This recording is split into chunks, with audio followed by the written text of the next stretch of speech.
cooking lunch today at Camp Beaver on beautiful Camp Charles Lake.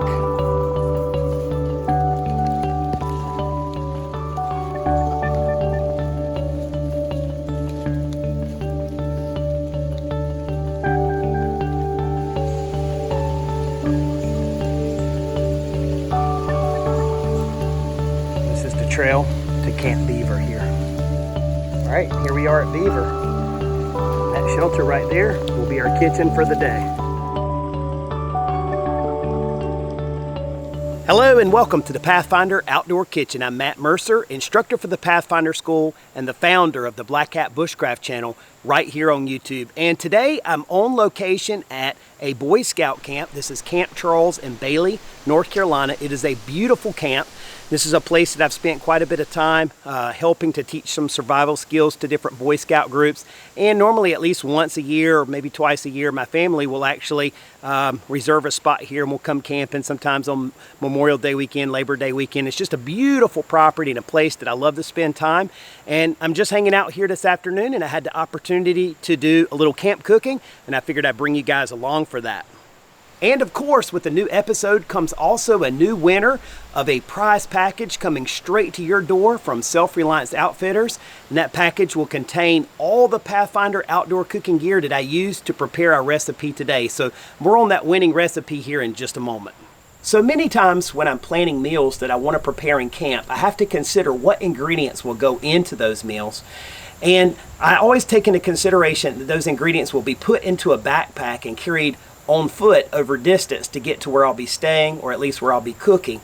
So I always try to avoid things that will be refrigerated or have to be kept on ice. Obviously, I don't want to have to pack a cooler over distance into a camp. A lot of times I'll try to keep meals very simple, very minimal ingredients, just to make it easy to carry. Sometimes, however, my family will camp in a place like this where I can park in close proximity to where we're actually camping, and that affords me the luxury of things like a cooler or ice chest and allows me to bring more ingredients to make more complex meals. A lot of times those meals will be better just because more is going into them, more flavorful and things like that. So when you have the opportunity to cook in a setting like I'm at right now, I like to take advantage of that and prepare something, again, with more ingredients. And we'll do that today. Because of my location today, I can afford the luxury of something like this Coleman butane stove. It's a very simple way to prepare a meal. This thing even has electric start. Look at that. This will be nice. Now, I know that you guys are excited about a winner, and you know that I'm excited about announcing a winner, so let's cut right to the chase. Today's winning recipe was submitted to us by Mr. Stephen Williams. Congratulations, Stephen, and I appreciate you submitting your recipe. I'm excited to cook this one up and enjoy this good meal right here at camp today. I will mention too that this is a very fitting setting for this recipe, as in his submission, Stephen mentions that if he should win, his prize package would be donated back to one of his scouts. So I'm assuming that in some way he's associated with the scouts, and so very cool that I happen to be at the Boy Scout camp and he's associated, and we'll put this back to use in the scout setting. So that's awesome. Again, congratulations, sir. Let's get started on cooking up this delicious food right now.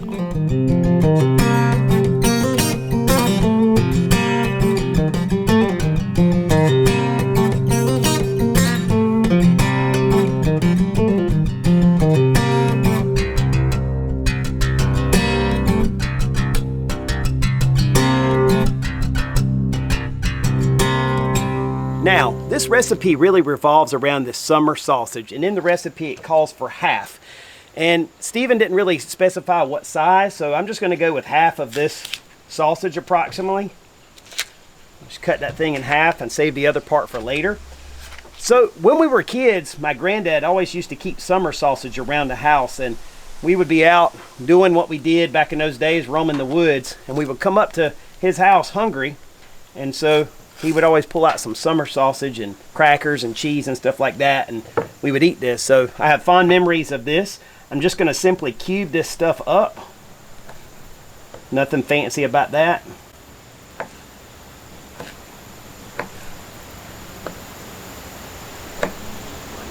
Unfortunately, we still have some gnats out here, so I may add one or two of those to the ingredient list. Of course, that's completely optional for you. And summer sausage is one of those things that I have cooked in some of my videos on the Black Hat Bushcraft channel in the past, because it doesn't have to be refrigerated and it's a good protein source. It does have a lot of sodium in it, but it makes for a good seasoning when you're cooking up things like dry beans and stuff like that. So I've used it on at least a couple of videos on my channel. Whenever you cut up summer sausage, you always got to test it. So in the recipe, Stephen calls for a hot green pepper, and I personally love the flavor of jalapenos, so that's what I've chosen today. I'm gonna just slice that thing up, and I'm gonna cut it up rather fine.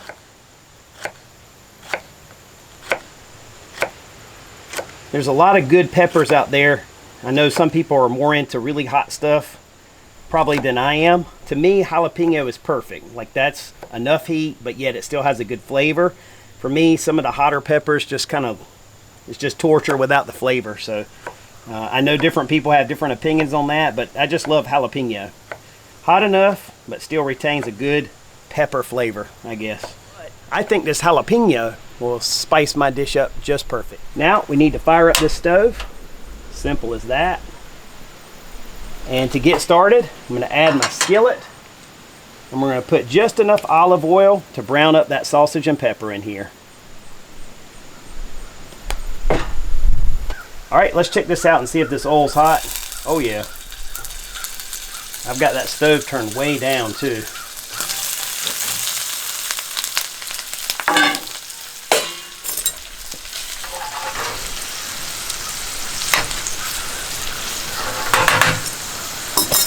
So it just started to rain yet again, so I'm extremely thankful for this location and this picnic shelter that I'm cooking up under today.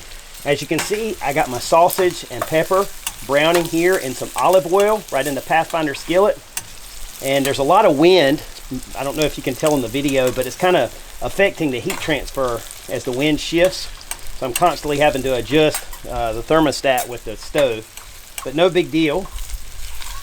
It's definitely a good day to be cooking on a stove like this versus out in the elements trying to cook over fire. So I'm really looking forward to the fall and being able to cook over fire with more traditional methods using coals and things like that. During the summer here in the South, it's just so hot, and it also gets dry sometimes to the point that you don't really want to light a fire in the woods. It becomes a little bit of a hazard, and it's just miserable to do so. So I've been using different methods with stoves, alcohol stoves and stuff like that. But I'm looking forward to cooler weather, which will afford me the ability to cook again over open flame. This stuff's starting to look really good, and it smells fantastic. You gotta be careful about breathing in that jalapeno though.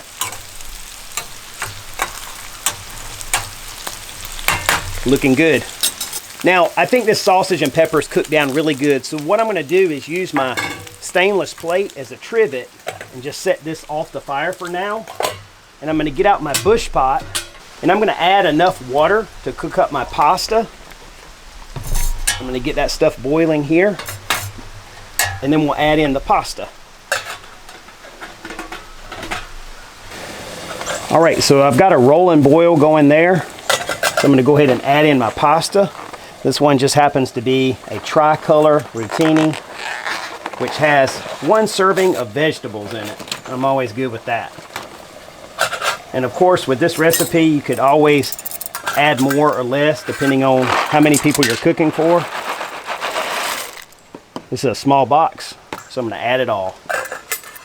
Now, while my pasta's cooking up, I have something really important that needs to be cut up here, and that is this white cheddar cheese. This is the Vermont sharp cheddar. This is some good stuff right here, and I've had it out for just a little while, so it's kind of softened up. That's going to help it melt up good. And I'm going to use half the block of this.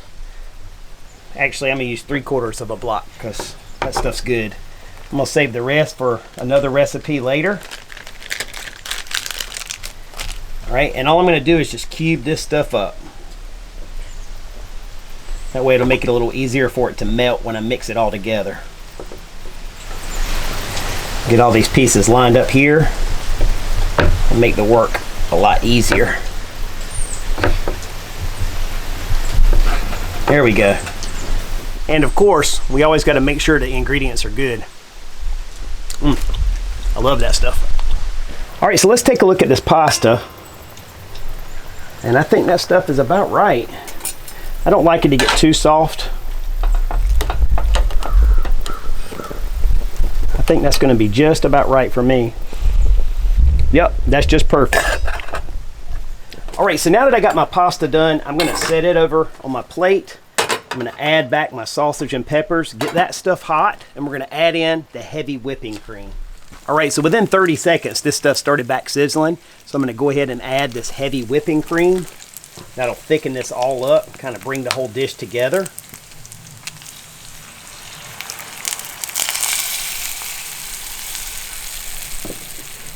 And I'm just eyeballing that. I'm putting enough in there to kind of cover up the sausage. And now I'm just going to thicken this all up together.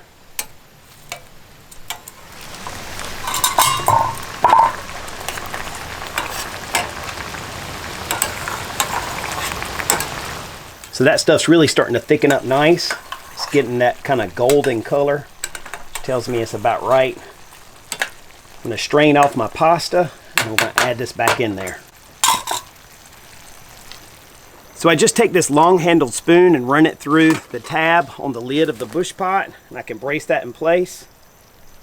Strain off any remaining liquid that's in the bush pot. I think that's good. Easy way to do that without burning your fingers. All right, so my sausage mixture looks really good, nice and thick. So I'm going to add this bush pot full of pasta back on. Let you take a look at that stuff there. Looking good down in there. I love that tricolor pasta. And now I'm going to just add this stuff right into the mix. And that's a lot of flavor in there. A lot of flavor with that jalapeno, that sausage.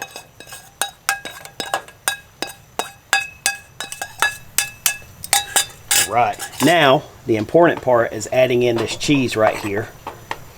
One piece fell off, but it landed on my lid, so I'm still happy.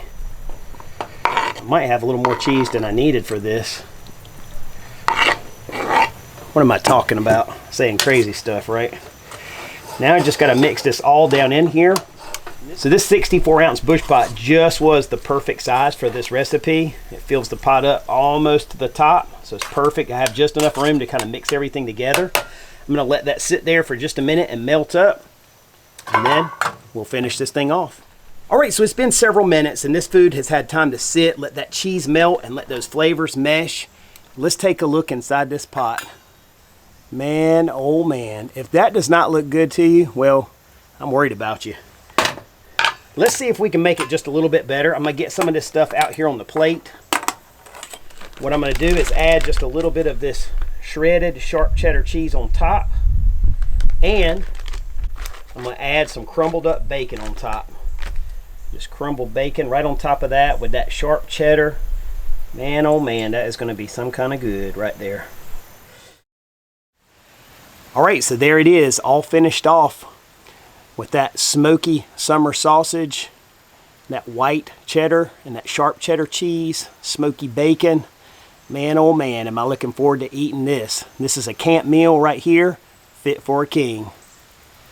All right, so in case you guys couldn't tell, I'm really excited about this meal, and I'm thinking this may be my favorite one that we've done yet here on Pathfinder Outdoor Kitchen. Not only do I have a delicious meal, but as you can see, I have an awesome view here.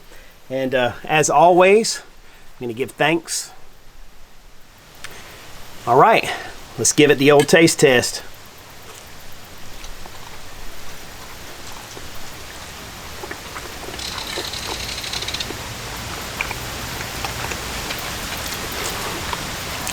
That is awesome. Steven, you hit it out of the park on this one, brother. So with these ingredients, I had no doubt this was going to be a winner. Everything that goes into this is savory, full of flavor.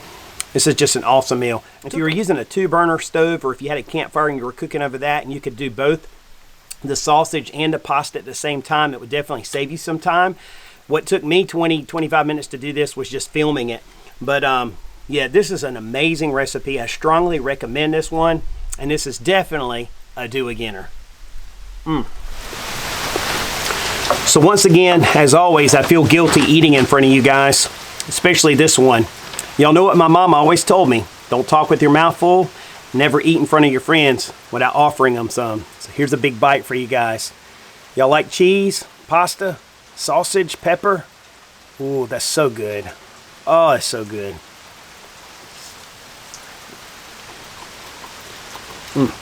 All right, so my cheeks are probably a little red from all of that jalapeno, but man, was this a delicious recipe. And I'd like to say thank you once more to Stephen for submitting to this one. It'll definitely go into my repertoire of camp recipes. I'll definitely do this again. I hope you guys will get a chance to go out and try this one. And if you do, feel free to improvise with it and add in some things to make it perfect for your tastes. I think this is a very flexible recipe and could be expanded according to your personal preference. I want to thank you guys for your time and interest. I appreciate you tuning in. Make sure if you guys have your own favorite camp recipe that you submit it to the email address listed down below.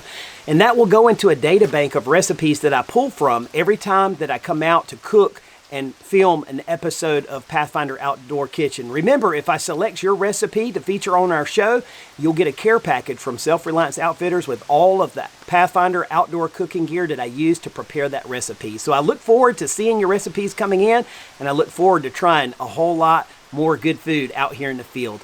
Thank you again for your time, interest, and support. If you enjoyed this video, make sure to give it a thumbs up. If you've not subscribed, make sure you subscribe so you don't miss any of these episodes, and there's many more to come. Until that next episode, you guys take care, and as always, be safe.